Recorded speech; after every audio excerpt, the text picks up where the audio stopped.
आपको इंडिया से प्रॉब्लम है, आपको इंडिया से चिढ़ है, आपको इंडिया से दिक्कत है, चले जाइए पाकिस्तान। 26 पार्टियों का गठबंधन का नाम इंडिया रखा गया है, जिसका नेतृत्व कांग्रेस कर रही है। वहीं दूसरी तरफ 38 पार्टियों का गठबंधन एनडीए, जिसका नेतृत्व बीजेपी कर रही है।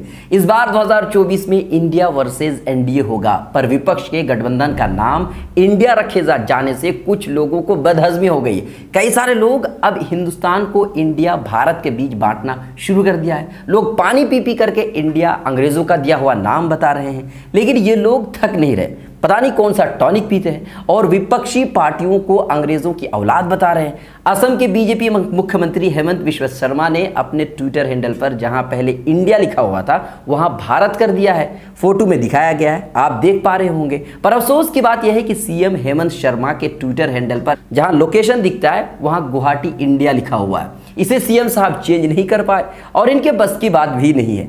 जैसा कि आप फोटो में देख सकते हैं, सीएम हेमंत बिस्वा शर्मा ने गठबंधन का नाम इंडिया रखे जाने पर सिर्फ इंडिया को भारत नहीं किया, बल्कि ट्वीट करते हुए लिखा है कि हमारी तहजीबी कश्मकश भारत और इंडिया के बीच अटका हुआ है, फंसा हुआ है। इंडिया नाम अंग्रेजों ने दिया है, हमें औपनिवेशिक काल की सोच से अलग होने की कोशिश करनी चाहिए। हमारे बाप दादाओं ने भारत के लिए लड़ाई लड़ी थी और हम भारत के लिए काम करते रहेंगे। इस तरह की बात बहुत सारे लोगों ने कही है। तो कांग्रेस के मीडिया इंचार्ज सुप्रिया श्रीनेत ने जवाब देते हुए इंडिया से नफरत करने वालों को पाकिस्तान जाने की बात कह डाली, हिदायत दे डाली। आप पहले इस वीडियो को देखिए। और सवाल भारतीय जनता पार्टी से है, आपको इंडिया से प्रॉब्लम है, आपको इंडिया से चिढ़ है, आपको इंडिया से दिक्कत है, चले जाइए पाकिस्तान। ये कहूंगी आज मैं।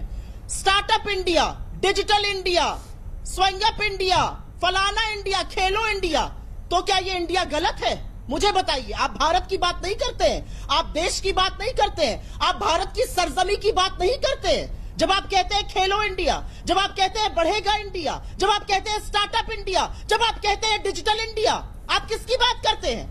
Skill India, startup India, digital India, ये सारे नाम मोदी जी का फेवरेट है, पर विपक्ष ने इंडिया नाम रखा तो अब ये अंग्रेजों का दिया हुआ नाम हो गया। भारत के संविधान के आर्टिकल नंबर 1 में भी यही लिखा है, इंडिया दैट इज भारत। पर इन लकीर के फकीरों को इंडिया से परेशानी होने लगी है। बहरहाल विपक्षी 26 पार्टियों का इंडिया और सत्ताधारी 38 पार्टियों का एनडीए आमने सामने है। ट्विटर पर एनडीए को चाहने वाले इंडिया का मजाक बना रहे हैं, वहीं दूसरी तरफ इंडिया के चाहने वाले एनडीए को मुंह तोड़ जवाब देने की कोशिश में लगे हुए हैं, मुंह के बल गिराने की कोशिश करते नजर आ रहे हैं। ट्विटर पर इंडिया यानी विपक्षी पार्टियों का गठबंधन का नाम फिलहाल ट्विटर पर ट्रेंड कर रहा है। 2,50,000 से भी ज्यादा ट्वीट रिट्वीट अब तक हो चुके हैं। सोशल मीडिया पर मोदी जी की रैली का भी एक वीडियो वायरल हो रहा है, जिसमें वोट फॉर इंडिया के नारे लगाए जा रहे हैं। मोदी जी भी लगा रहे हैं, आप वीडियो को देखिए। और हम कहना चाहते हैं, vote for India, vote for India, वंशवाद से मुक्ति के लिए वोट फॉर इंडिया, भाई भतीजेवाद से मुक्ति के लिए वोट फॉर इंडिया। इस वीडियो को शेयर करते हुए इंडिया यानी विपक्ष के समर्थक खूब मजे ले रहे हैं। राम रहीम रॉबर्ट नाम का एक ट्विटर यूजर KGF 2 का एक सीन को डब्ड करके शेयर किया है, जिसमें राहुल गांधी को रॉकी और मोदी जी को जिमी कार्टर के तौर पर दिखाया गया है। वीडियो पेशे खिदमत है, इसे भी देखिए। Hi, I'm Narendra Modi. I'm the CEO of National Dealer of Adani. Same. I am also CEO. Wonderful. Which one?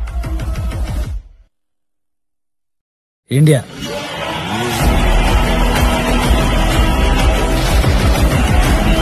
Krishna एक फोटो शेयर किया है जिसमें मोदी जी और विपक्षी नेताओं के फोटोज हैं। इसमें यह दिखाने की कोशिश की है कि अगर विपक्ष जीत जाए तो 12 महीनों में 12 पीएम बनेंगे। जनवरी में राहुल गांधी, फरवरी में ममता बनर्जी, मार्च में अरविंद केजरीवाल, एक लंबी लिस्ट है। मोदी जी की तस्वीर के साथ लिखा है, अगर एनडीए जीत जाता है तो पीएम बस मोदी बनेंगे।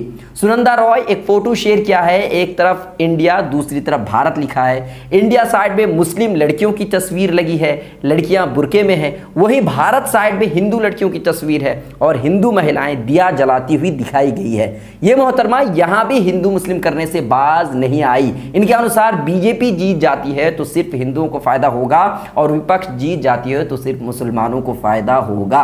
लेकिन अफसोस की बात यह है कि विपक्ष में विपक्ष का जो गठबंधन है उसमें मुस्लिम लीडरशिप वाली पार्टियों को शामिल नहीं किया गया है, सिवाय इंडियन यूनियन मुस्लिम लीग के।